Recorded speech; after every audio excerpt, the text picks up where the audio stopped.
Got it. Got all these lines. Okay. Oh, let's see. No, it's not quite. Yeah. You okay there? Yeah, I think. Well, Okay. yep. Okay, well, we're recording, Kim, so whenever you're ready to go. All right.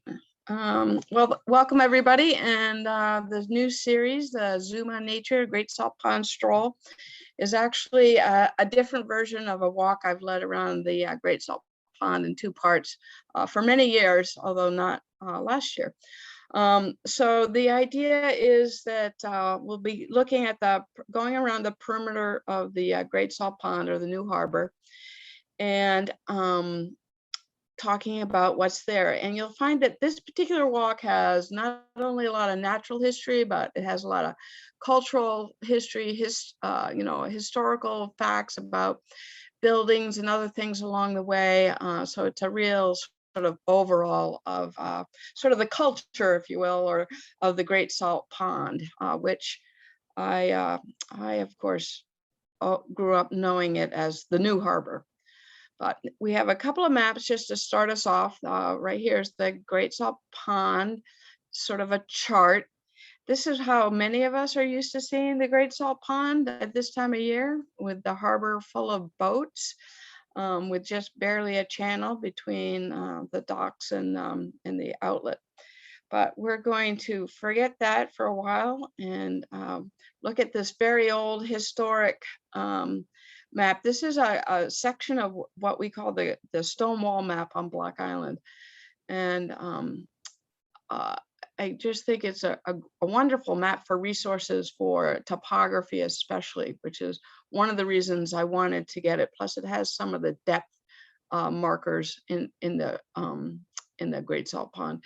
It is about an if I remember correctly, 1886 map. So it's a little dated. No, it's actually a little earlier than that. Sorry, yeah, a little more recent than that, because it shows the channel, but we'll get to that when we get to the channel. Today, we're focusing on the first section, which is between Andy's Way and Harris Point. When we get to Harris Point, I'll talk a little bit more about the history of the naming of that point. The blue line is basically the section of the shoreline that we're going to be covering today. And on the right is this is a blow up of that section. This is Andy's Way. So if you're familiar with Corneck Road, this is Corneck Road, and then Andy's Way is right here. It goes to the shoreline. And a couple of things we'll see along the way is this is a Georgian Swamp. It's sort of right just past, if you're going north, just past Adrian Mitchell's farm.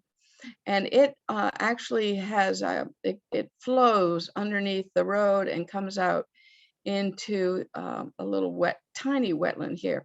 And there are amazing number of freshwater tributaries that feed in all around the Great Salt Pond, and that's a really big player of the health and the interest of the natural history of the Great Salt Pond, because in some places it means the water is less salty and more fresh.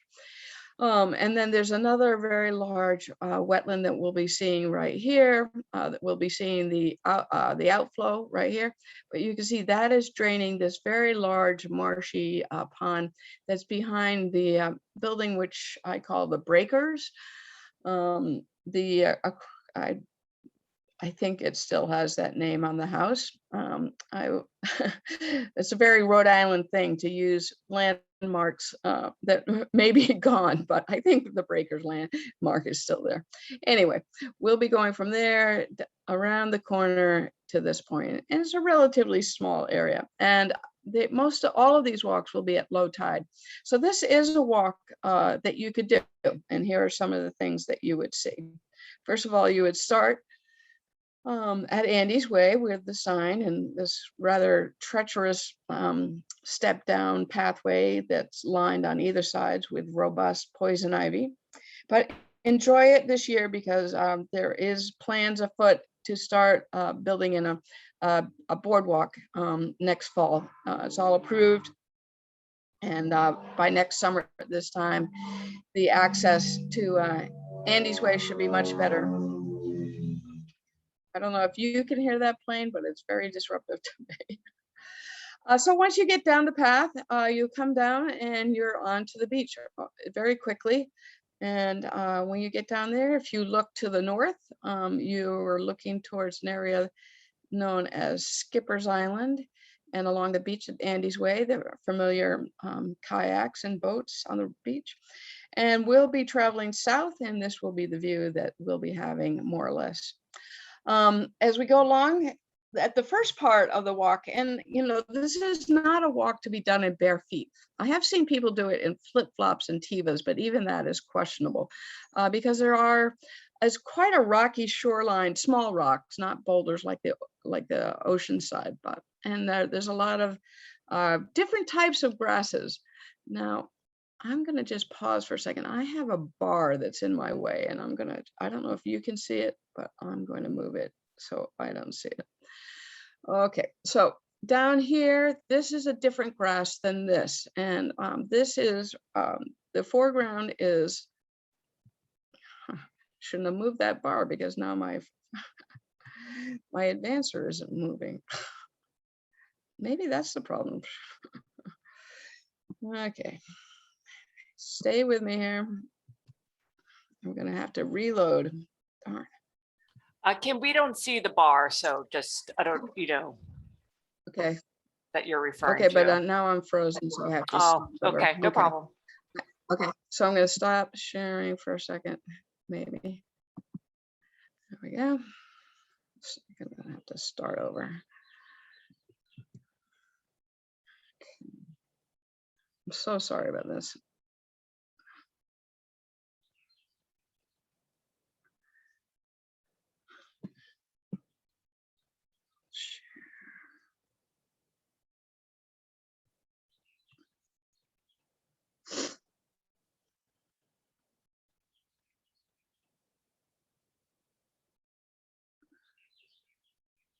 Okay, forget. So there in the foreground is Phragmites, which is pretty well known as salt hay. It's a wonderful tidal salt marsh plant because it can withstand inundation by salt water, and it can withstand being dried out at low tide. And it grows each year. It's an annual. So this is greening up. Everything on Block Island right now is super green because it's early summer. And this is the Phragmites, the Spartina alterniflora, and it spreads by its root system. And here you can see very healthy roots and rhizomes that are going to go on. And it's a wonderful plant for holding the edge of any salt marsh. And you'll see quite a bit around the Great Salt Pond. But in the background, this little stand back here, this is another plant known as Phragmites, or common reed, sometimes it's called. And that always grows with at least some fresh water. It needs the inflow of fresh water, whereas this Spartina needs to have a regular inundation of salt water. But you can see they exist pretty well and do their representative jobs, holding the bank and adding to the ecosystem of the area. Phragmites, you can see it on the beach around the perimeter of the island, as well as the perimeter of the Great Salt Pond, as well as many places throughout the island. Wherever there's fresh water near the surface, you can have Phragmites, even if it's at the edge of the ocean. So here's our first tributary that we come to, and it's been, over time, it's been walled up. This is on the backside of a property that's currently owned by the Najmis, but currently I knew it as the Scott property, and I'm sure somebody else before that. But it's been it sort of accumulates into this pool, the drainage from the Georgian swamp, and then it will go out. So at high tide, this is flooding. And you can see they have a little minnow bucket there for catching minnows. So it's a perfect place for catching small minnows and mummy chugs and other small, tiny fish. There, just on the beach, in this very area. There's a set of these metal rails, which are not of use anymore. But this would have been alternative to what we know today as a boat launch, right? So you would be able to put these rails down and either using some kind of pulley or wheel system or simple rollers, roll your boat into the deeper water without dragging it on the stony shoreline. This is this is fairly new, probably since the 1940s. It's fairly lightweight gauge metal, but not in use at all now. And basically, it's of interest to look at and to think about the way things have been done in the past, but another reason why you shouldn't be doing this walk barefooted. Now, if you've been on any of my Zooms, you know I just love the texture of landscape. And boy, this is some beautiful piece of shoreline. It's all stony, small rocks. Not you notice they're not as smooth as the cobbles you would find at the beach, at the ocean side, and that's because it doesn't have the wave action. You know, you just think of the ocean waves as a big rock tumbler, smooth, making the rocks much more smooth. These, it takes a lot longer because you just don't have the same energy tumbling the rocks. But you have this wonderful band of rocks, big rocks, then littler, smaller rocks. Then you have this great mix of rockweed and green, another green algae or seaweed. And it's just a beautiful thing. And of course, they're very healthy. It's good for the environment. They do photosynthesize. All seaweeds need to be at least, they cannot be deeper than where sun can penetrate. So a lot of them are made so that they can float near the, their structure is such that they can float near the surface of the water so that they can have access to sunlight. And the rockweed you may be familiar with has lots of little like air bladders that help keep it suspended at high tide. Of course, these pictures are all taken at low tide. But algae is not what we call a vascular plant, a plant that you usually are thinking about, a wildflower. It's a different kind of plant, and they reproduce either by, a piece can break off and it can grow another piece, or they also reproduce by spores, much more like ferns. And you'll see right now, a lot of the rockweed is sort of pocked with these little like bubbles and dots. And these are the spore capsules, and the spores, you can see them along the surface on the, in the background on this frond, as well as at the air bladder up here. So as always, when you look at something closely, you are amazed at the adaptations and the ways that nature can accommodate reproduction and growth. Other things that you might find along this shoreline are ribbed mussels. You may be familiar with the blue mussel, which is the mussel you're usually served if you're out in a restaurant or collecting at the rocky shoreline. On the outside of the island, which is where you usually find most blue mussels, they like deeper water, more water. They don't like to be, blue mussels do not like to be uncovered at low tide. But ribbed mussels, sometimes called mud mussels, they do not attach to rocks. Generally, they attach into the mud. You can see how this is just the end is just stuck in the mud, and it's attached there. And of course, it has a very distinctive shape and ridging, these ribbed mussels. And these are, we have them in the Great Salt Pond, many, many, many places. I never knew you could eat them, but I have met people who collect them and eat them and enjoy them, and just as well as blue mussels. In the ocean, they're also on the ocean floor, and I've seen shells washed up, especially on the west side of the island, where they're much bigger than you would think of a mussel, a good 6 to 10 inches. And those are on the floor. And the mussels are a prime food for many winter sea ducks, especially eider and scoter. So they dive down and get the mussels.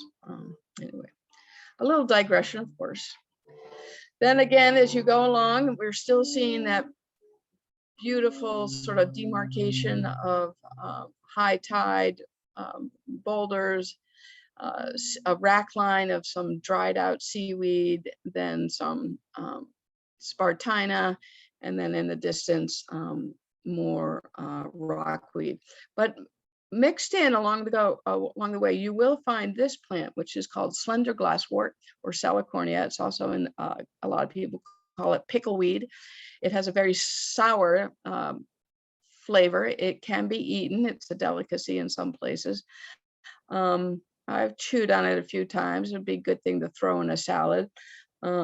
However, it's always tastes not sour to me, but very salty. Now, maybe if I wasn't eating it at the shoreline, maybe if I took it home and washed it off, it wouldn't be quite so salty. But so glasswort is throughout, and all of these shoreline plants are specially adapted to conserve to conserve water, because they're inundated or covered a lot by salt water, but they still need fresh water to at least the glasswort does.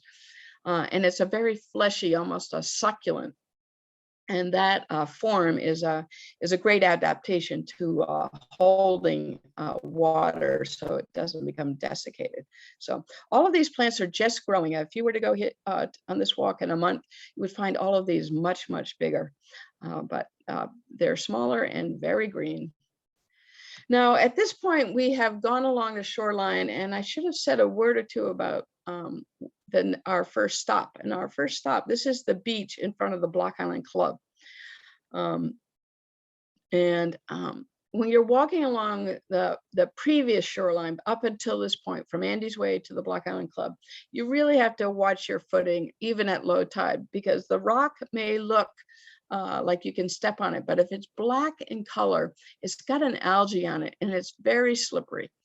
So you really have to watch your footing. So that's just a little warning if you're actually doing this walk. But here we are at the beach of the Block Island Club. It's changed a lot since I was a kid. It's got, these nice floating docks and, for boats to be resting on, and no more dragging the sunfish out over the shoreline. The boats are usually for sailing lessons or right along here, ready to be taken out. But if you go a little further, before we get there, you notice this white foam along the edge. So I'm often asked about the white foam. This is not a problem foam. This is not soap. This is organic protein matter that's in the water.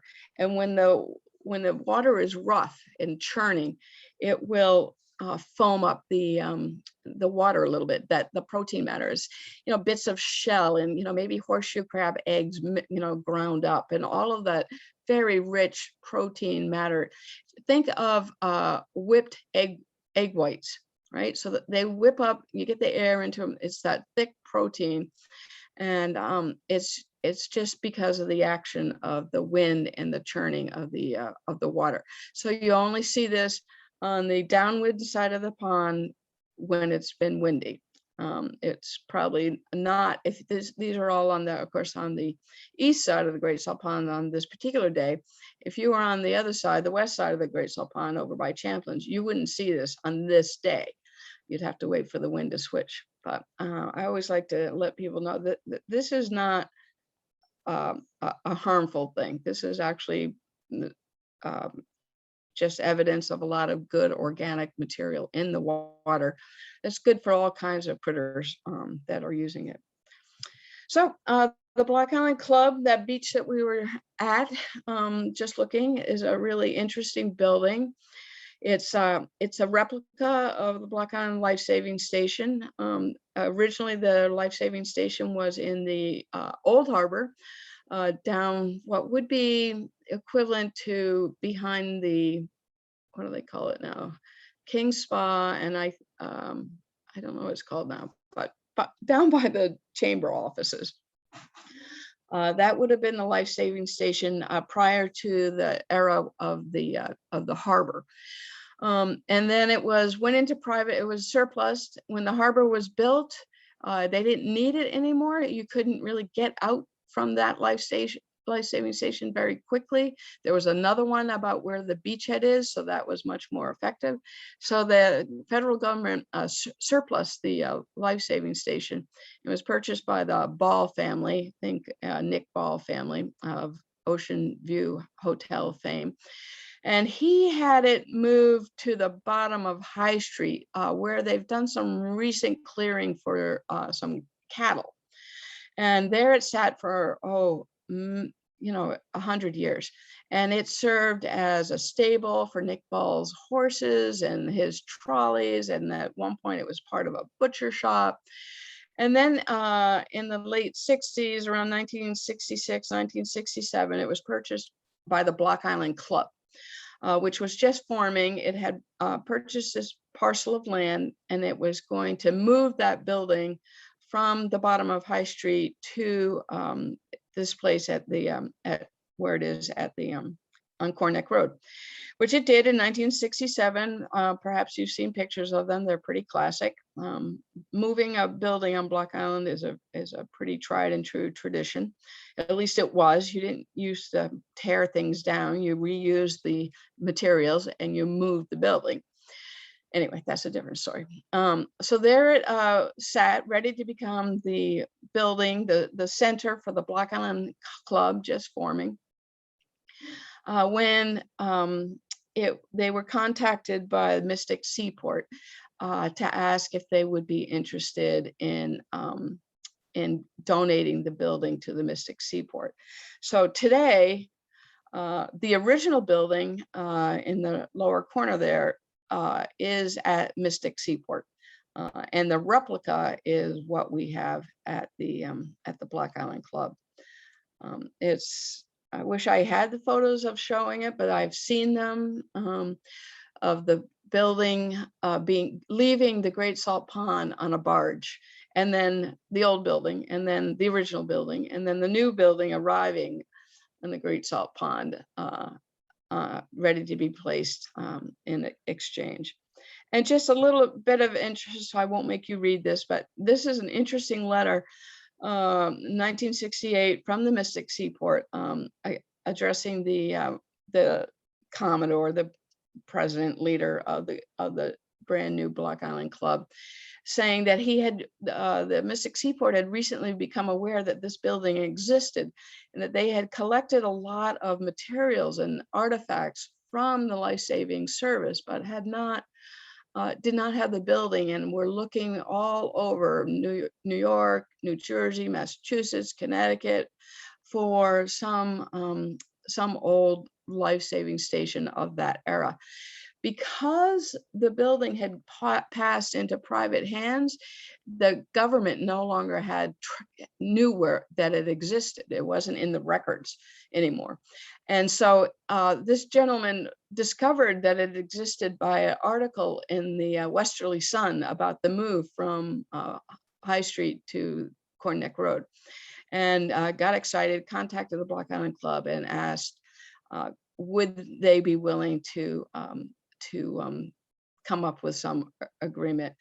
And I particularly like the sentence is, I'm fully aware of what I'm asking, since you are about to complete the project, but the building is a historic gem that deserves absolute preservation because it represents a segment of our maritime heritage so important to the America today.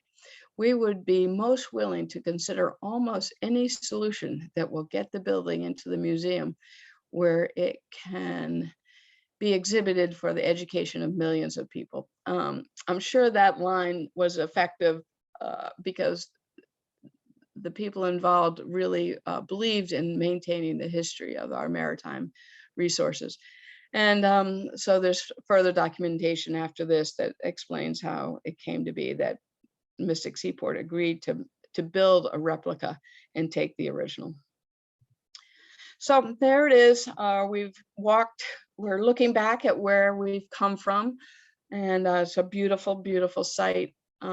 Great boating, swimming, sailing, opportunity for many people. It is a place that I went when I was a kid. It's where I learned to sail and where I learned to swim.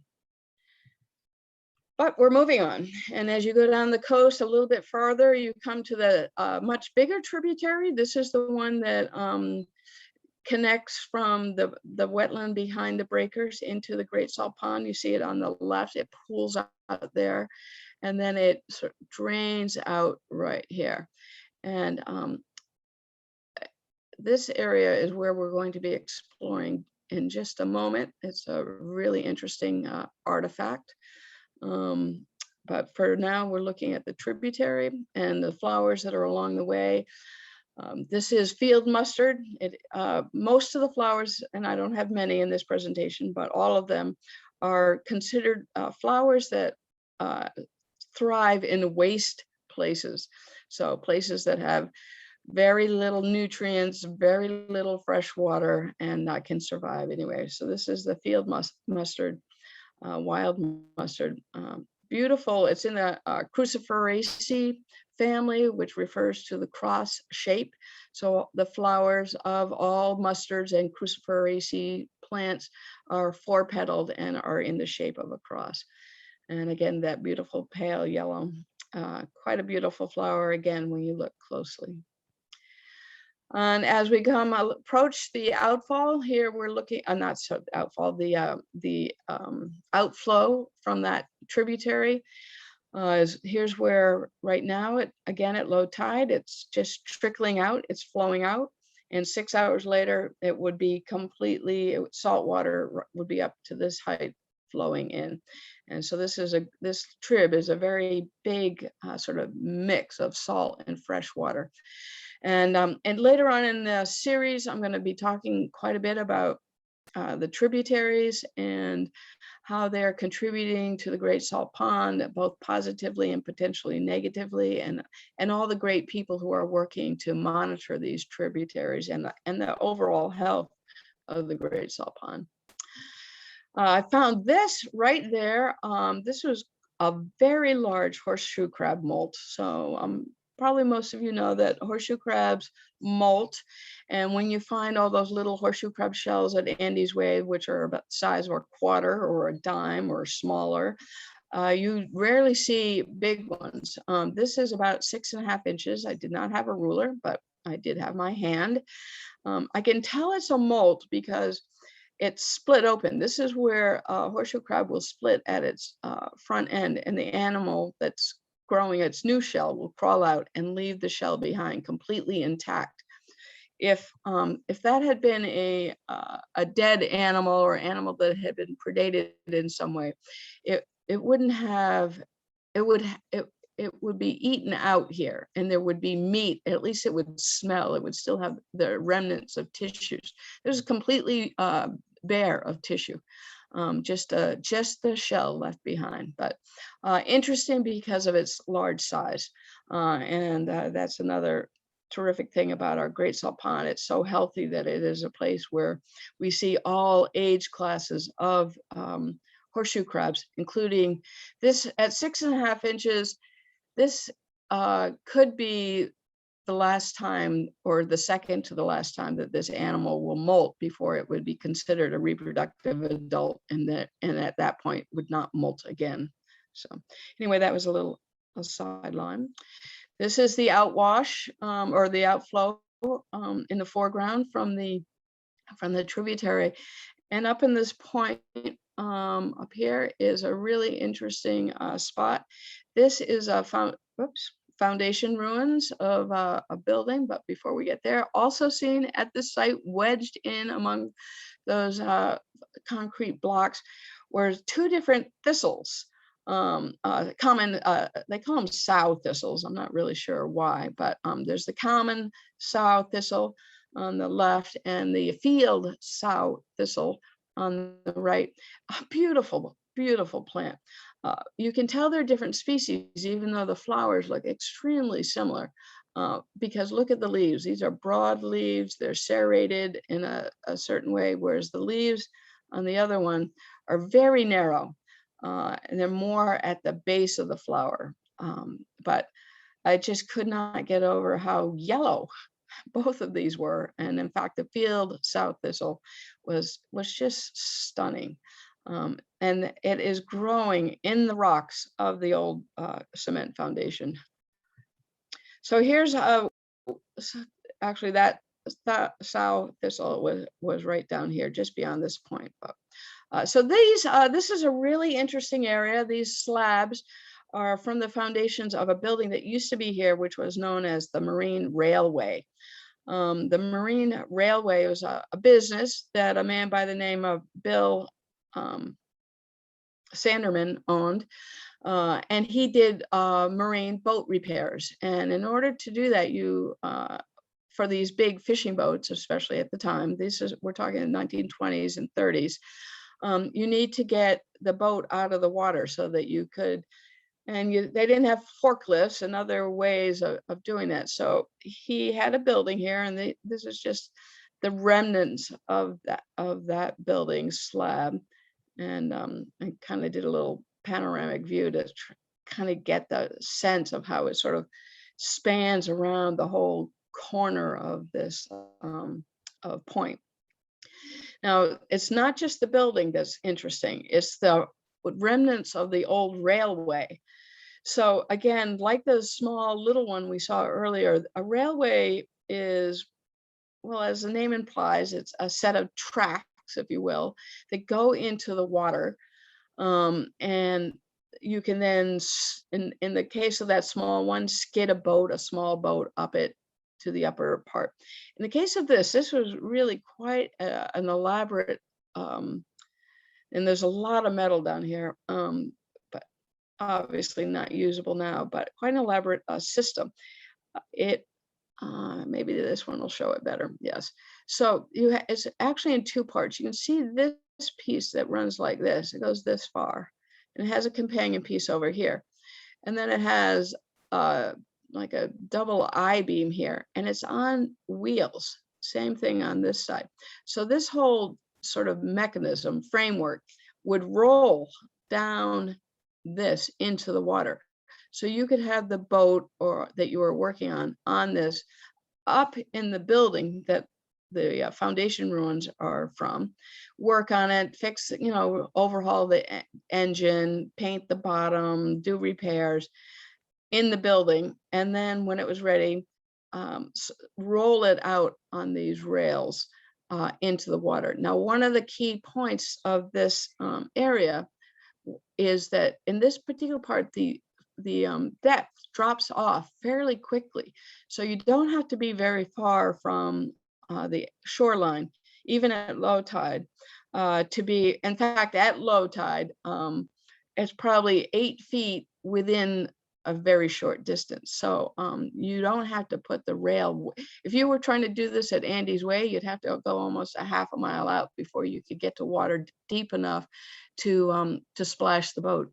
But here, where the topography, the benthic, the depth of the water is so deep, it takes a very short distance before you can float the boat. And when you're walking along here, I couldn't get a photo that really could show that, but when you're walking along between this and the next cove, you'll notice the boats that are moored out, they seem as very close to the shoreline, but they're in very deep water comparatively, maybe 8 to 10 feet, which is pretty amazing.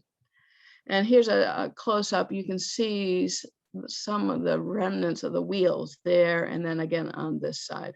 So this whole chassis thing would just roll down so you could splash the boat in the water. Anyway, Bill Sanderman and his wife Eleanor he was the last man who was repairing boats at the Marine Railway. Most of the building was pretty much destroyed in the 1938 hurricane. I have been told by a great Black Island historian that he was a master mechanic, that he, after the 38 hurricane, not only was his building destroyed, but since the fishing fleet was destroyed, the work that he could do was not going to be available because there were no boats to fix because they were beyond repair. Very sad time in Black Island's history from an economic standpoint.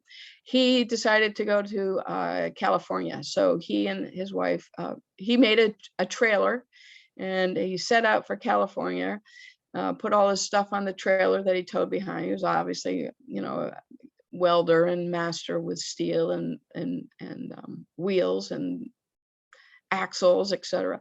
But he actually made 2 trailers. He carried one of them in case the first one broke down, which I always thought was very resilient. And off they hit for, he went west to, and that was the end of the marine railway on Black Island. The last boat that was worked on this marine railway was a fishing boat called the Evangeline.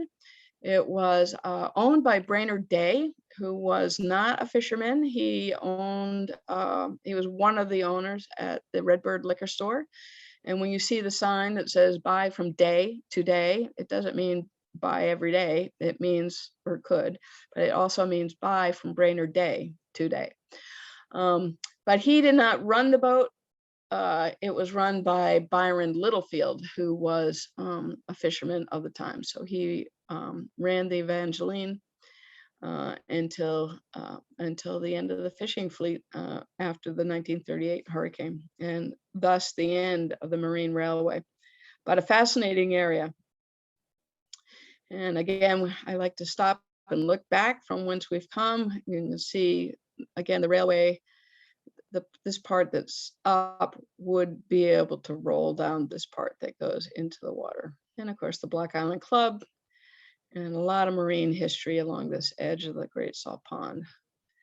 So now we've turned to the next, what will be the last cove of today's walk. Again, the incredibly rocky shoreline. And it's the last cove before Harris Point, which is looming right out here. But along the way, you can find all kinds of treasures. Green algae is also known as Codium, lying here. This is a healthy, it's actually attached to what's called the holdfast to a rock right here. And when the water comes back, the tide comes back in, this will then be suspended. It will float again in its regular spot. It's just lying down at low tide and will come back. When you see these long strands of sort of white spaghetti-like algae, that's Codium too, but it's dried out and dead, so it bleaches out. But this is a nice fresh green algae, and this is one that's well known for reproducing by just take a little bit off of it and it will grow a whole new plant. It is very buoyant. Sometimes it's been called the oyster thief because it could attach to an oyster, and then its buoyancy is so great that once it grows enough, it could sort of float the oyster off of the reef. I think that may be a bit apocryphal, but that is the origin of the name oyster thief. Also, of course, fish spine, you can't go very many places on any shoreline in the New Harbor or on the outside of the island before you find fish spine that's been worked over. Always interesting. The head was nearby, but I spared you that photo. And this is a wonderful area. I know many, many, many people who look this area, especially at low tide, for projectile points, also known as arrowheads. And I ran into a gentleman the day I was doing this, and he had collected a couple that very morning, which was just last weekend. And he was willing to show me this one.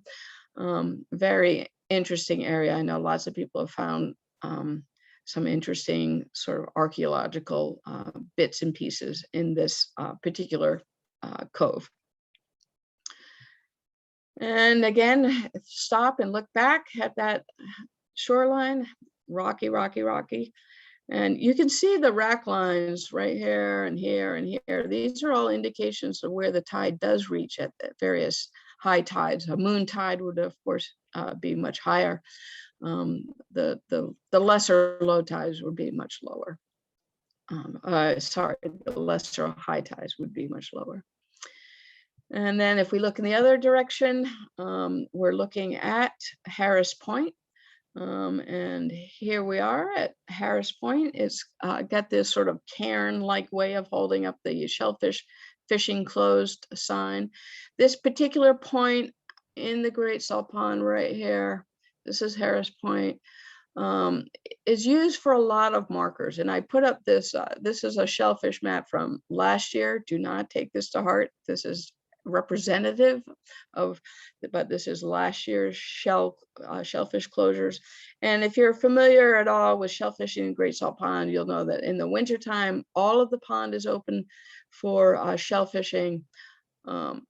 In around Columbus Day, around Memorial Day, they close off the southern part of the harbor, and just from here out is open. And then at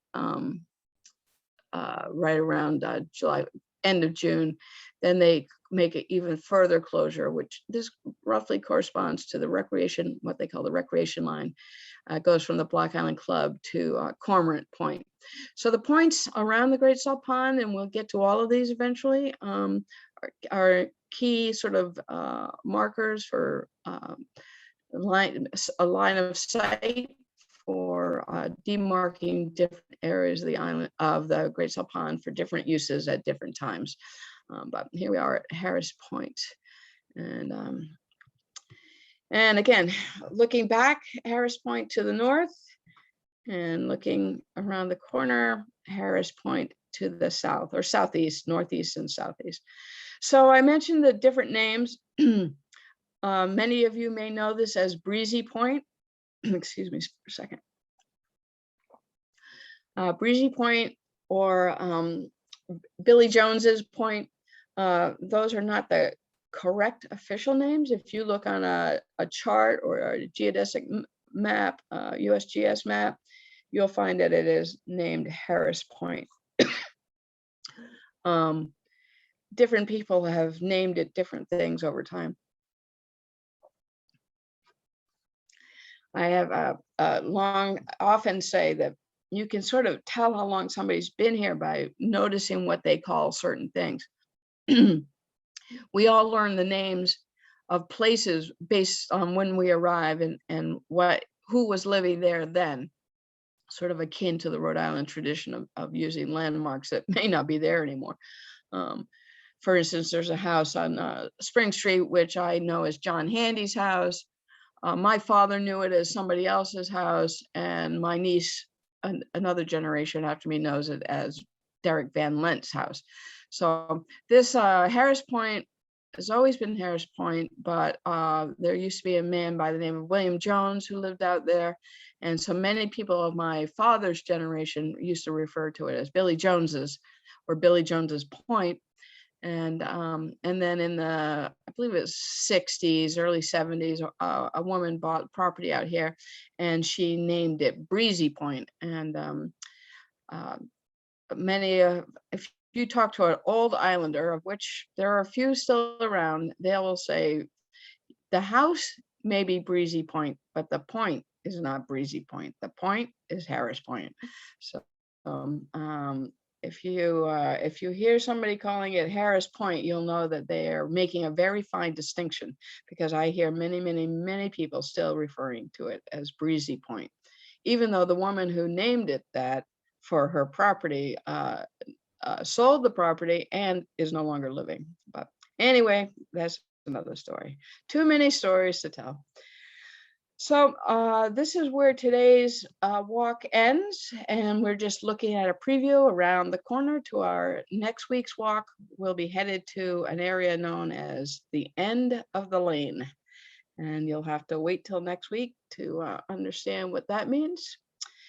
I decided that in this series, I think last year I was tracking blackberries through the season in each of my, this time it seemed appropriate to pay attention to the boats. And I wonder I wonder if there's anybody who can tell me where this quote is from. There is nothing, absolutely nothing, half so much worth, and there's a bar in my way, doing as messing around in boats. And so I'm taking that to heart. If anybody thinks they know where that quote comes from, I'd love to hear it in the comments.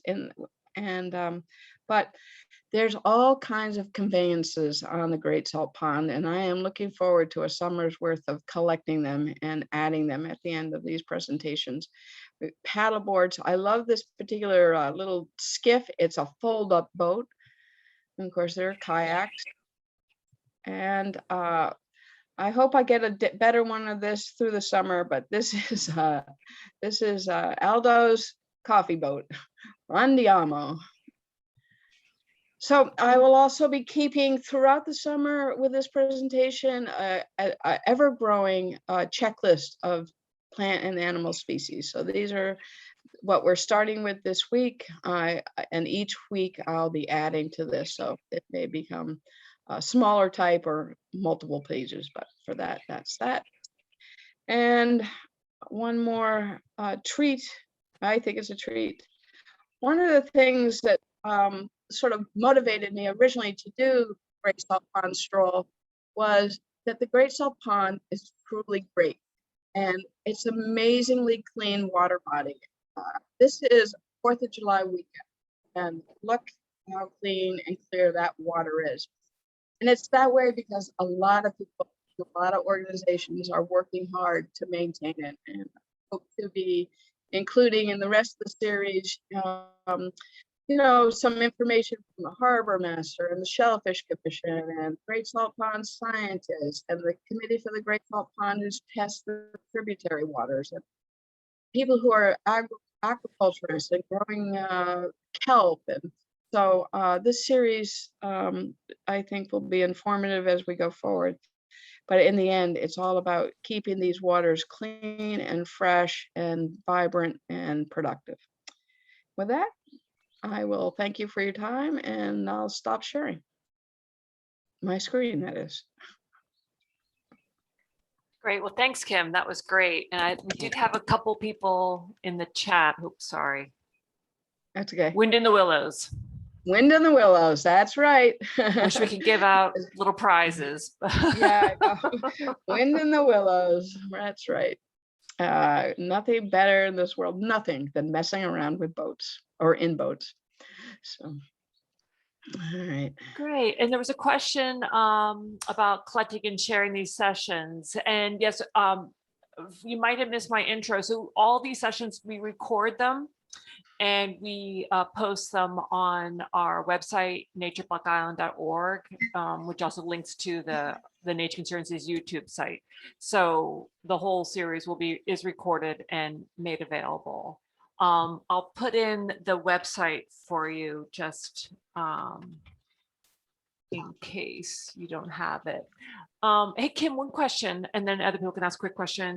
Mm-hmm. On the letter about the Block Island Club from the Mystic Seaport, was that your grandfather? Is that Harold Madison or Hal Madison? Yeah. That was, yes, which is why I have the letter. I know. I was like, well, that's convenient. Yes. That's why you know a little something about that. No, that's I know great. a little something about the Black Island Club, but Yeah. and the movers and shakers that had the imagination to be able to say, maybe we could get not a 150-year-old building, but a new building that looks just like it and service it and also service the needs of Mystic Seaport. That's fabulous. That's fabulous. Great. Well, thank you. I really wished I had the photos of the boat on the bar, the building on the barge, because I think it's a very evocative photo. But many of you have probably seen it, and it is in the Block Island Club. They do have those photos on the walls in the Block Island Club. So. Kim, you said at one point, you said too many stories. Never too many stories. Thank you. Well, I have a good story about the mud in the next area, but I think it may take too much time to tell, so I'll have to figure out what to do there. And there's a woman on the island, Edie Blaine. She grew up on her father was Byron Littlefield, the last captain of the Evangeline, and she grew up going to the pond. And if you saw the film that was done recently about her, I think she used that term. If you said you were going to the pond, everybody knew you were going to the Great Salt Pond. You weren't going to just any pond. And she has a lot of information about the goings on of the Great Salt Pond at that era.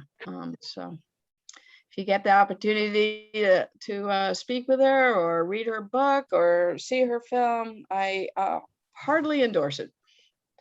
She is, I know of no better storyteller on Block Island. It's very nice. Kim, you had started to say something about the map that was originally up. Can you expound on that a little? The map, let's see. Hang on a second. The very first map. Yes. Let me go back to that. Let's see if I got this one here. Let me go back to sharing. This map, can you see that? Yes. Okay.